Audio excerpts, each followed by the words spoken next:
गजा में फिर धमाके, रियाद ने सऊदी पाक रिश्ते गरमाए, जॉर्डन ने ट्रंप की शांति योजना को ठुकराया, सूडान में सेना पीछे हटी, हिंसा तेज, वेनेजुएला ने गैस डील तोड़ी और टोक्यो में ट्रंप बोले अगर जंग है तो जीत हमारी।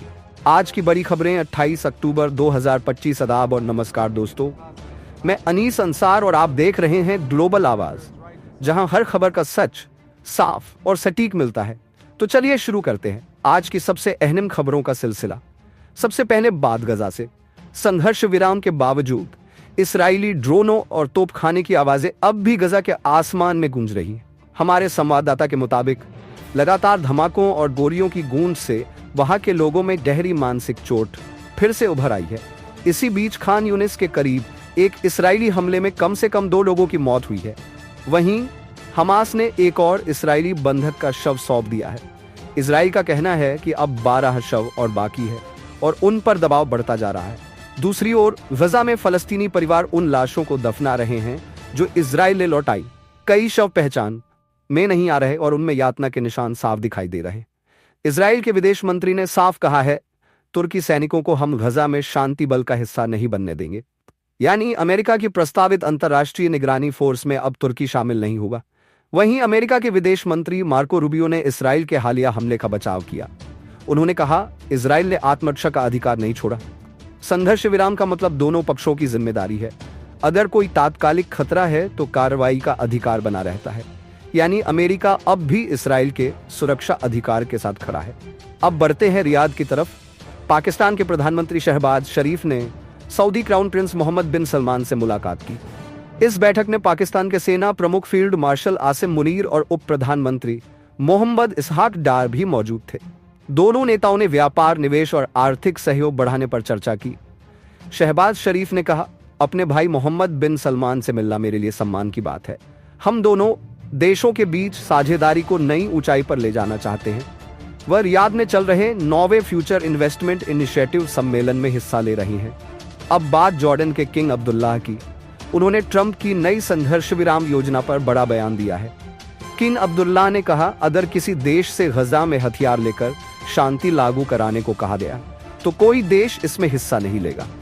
उन्होंने कहा कि अगर मिशन सिर्फ शांति बनाए रखने का होगा तो जॉर्डन और मिस्र फलस्तीनी सुरक्षा बलों को ट्रेन करने को तैयार है, लेकिन हथियार लेकर गजा में गश्त करने का कोई सवाल नहीं उठता।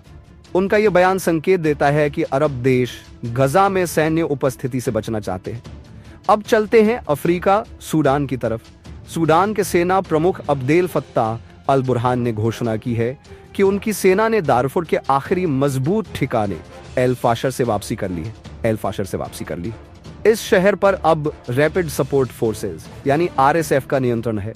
संयुक्त राष्ट्र ने चेतावनी दी है कि वहां नागरिकों के खिलाफ अत्याचार और सामूहिक हत्याओं की रिपोर्ट मिल रही है। एल फाशर अब पूरी तरह आरएसएफ के हाथ में है और वहां 2.5 लाख से ज्यादा लोग फंसे हैं, जिनमें आधे बच्चे हैं। बुरहान ने कहा, हमने शहर छोड़ने का फैसला इसलिए किया ताकि नागरिकों को और तबाही से बचाया जा सके, लेकिन हम अपने लोगों पर हुए अत्याचार का बदला जरूर लेंगे। यह घटनाक्रम सूडान को एक बार फिर विभाजन की ओर धकेल सकता है, ठीक वैसे ही जैसे 10 साल पहले दक्षिण सूडान अलग हुआ था। अब चलते हैं लैटिन अमेरिका। वेनेजुएला ने पड़ोसी देश ट्रिनिडाड और टोबैगो के साथ गैस सौदा तुरंत रद्द कर दिया है। राष्ट्रपति निकोलस मादुरो ने आरोप लगाया कि ट्रिनिडाड अमेरिकी युद्धपोतों को अपने तट पर ठहराकर अमेरिकी साम्राज्य का औजार बन गया है। उन्होंने कहा, ट्रिनिडाड ने खुद को अमेरिकी विमानों का मंच बना लिया है, इसलिए अब कोई गैस नहीं। वहीं ट्रिनिडाड की प्रधानमंत्री कमला परसाद बिसेसर ने पलटकर कहा, हमारा भविष्य वेनेजुएला पर निर्भर नहीं करता, हम किसी ब्लैकमेल के आगे नहीं झुकेंगे। दोनों देशों के बीच अब तनाव खुलकर सामने आ गया है। और अब एशिया की बड़ी खबर, अमेरिका और एशिया की बड़ी खबर। जापान ने 2 अहम समझौतों पर हस्ताक्षर किए हैं। एक अमेरिका जापान संबंधों के नए गोल्डन एज का प्रतीक और दूसरा महत्वपूर्ण खनिज आपूर्ति को लेकर। टोक्यो में हुए इस समझौते के दौरान राष्ट्रपति डोनाल्ड ट्रंप और जापान की प्रधानमंत्री सनेई तकाइची मौजूद थी। ट्रंप ने कहा, जापान हमारा सबसे मजबूत सहयोगी है और प्रधानमंत्री तकाइची के नेतृत्व में हमारे रिश्ते एक नए युग में प्रवेश कर रहे हैं। इसके बाद ट्रंप ने USS George Washington aircraft carrier पर अमेरिकी सैनिकों को संबोधित किया। उन्होंने कहा, अगर हम जंग में हैं तो हम जंग जीतेंगे, हम अब राजनीतिक रूप से सही नहीं बल्कि मजबूत होंगे।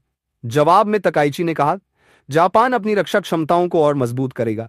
अब ट्रंप दक्षिण कोरिया रवाना होंगे, जहां वह चीन के राष्ट्रपति शी जिनपिंग से मुलाकात करेंगे। मैं अनीस अंसार मिलूंगा आपसे ग्लोबल आवाज के अगले एपिसोड में, जहां हर बात होगी सीधे, साफ और सटीक अंदाज में।